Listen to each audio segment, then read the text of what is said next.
దాని తర్వాత ఎదుటి వ్యక్తిని చూడండి. మీ శక్తి సామర్థ్యాలు, మీ బలహీనతలు, మీ లోపాలు ఇవి సెట్ చేసుకున్న తర్వాత ఎవరికి వాళ్ళు సాటిస్ఫై అయితే ఐఎమ్ పర్ఫెక్ట్ అని అప్పుడు ఎదుటి వైపు వెళ్ళండి, వాళ్ళకి చెప్పడానికి ప్రయత్నించండి. అప్పటి వరకు ఎవరిని వాళ్ళే చూసుకోవాలి. ఇది యేసు ప్రభువారు చెప్తున్నటువంటి మాట. ఇక్కడ 2 ప్రసంగాలు చెప్పబడి ఉన్నాయి. ఇక్కడ ఏంటంటే ఒకటి కొండ మీద ప్రసంగము, ఒకటి మైదానములో ప్రసంగము. మత్తయి సువార్త 5వ అధ్యాయము, 6వ అధ్యాయము, 7వ అధ్యాయము కొండ మీద ప్రసంగాలు.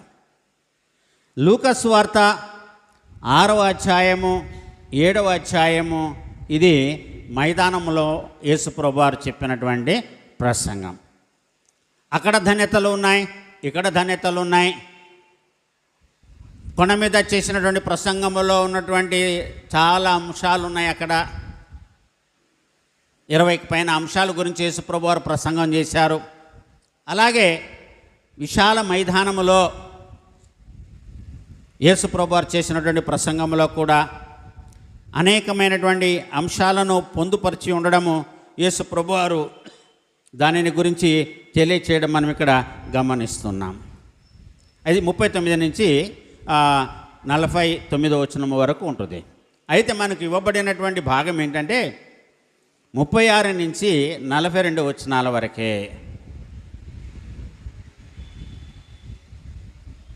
36 నుంచి 42 వరకే ఇవ్వబడింది. సో ఇది మనము ఈ రోజున గమనిస్తున్నాం. రెండవదిగా చదువుకున్న పత్రిక వాక్యములో పౌలు రోమీయులకు రాసినటువంటి పత్రిక 8వ అధ్యాయము 18వ వచనము నుండి 23వ వచనం వరకు మనం చదువుకున్నాం. 18 నుంచి 23 వరకు.